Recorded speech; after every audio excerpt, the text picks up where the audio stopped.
Kag sa numero 1 sa mga balita, subong nga adlaw.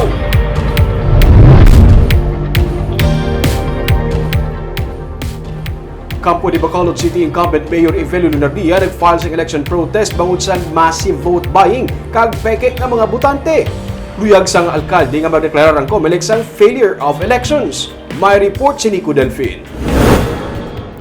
Hindi magpati ang kampo ni incumbent Mayor Evelio Lunardia nga naperde siya sa tinilikdan nga piniliay. Sa pag-atubang sang iya nga mga abogado kag sang spokesperson sang Grupo Progreso nga si Dr. Chris Sorongon sa media sini nga hapon, iya ginsiling nga kun basehan ang kick-off sang ila kampanya kag ang ilang meeting de avance sa reclamation area, makabig nga historic ang kadamuon sang supporters nga nagkadto. Hari pagida aton nga exhibit para makita ta kung ano ka-overwhelming ang suporta sa pumuluyo sa kay Mayor Bing.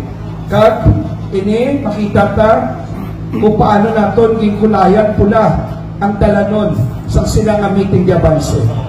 Gani nag-file sang election protest ang mga abogado ni Lunardia sa COMELEC Manila.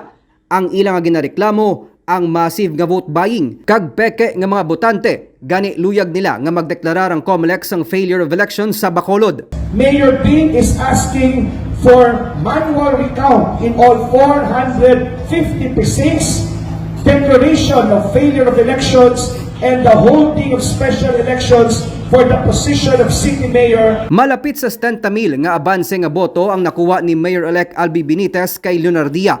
Suno sa legal team ni Lunardia, may nagakaigo sila nga ebidensya gikan sa mga saksi, angot man sa mga ginaligar, flying voters.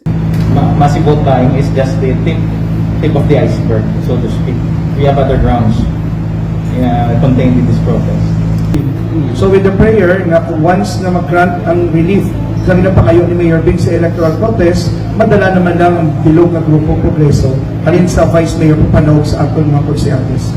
So ginalang pauta lang ang resulta. Ang legal team ni Lunardia ang nagpamalibad man nga ipakita sa media ang kaundan sa ilan na pasaka nga kaso. As of press time, natala na nga mapagwa sang statement ang kampo ni Benitez tuoy sa mga aligasyon sang kampo ni Lunardia. Nico Delfin para sa DJ Cast Negros.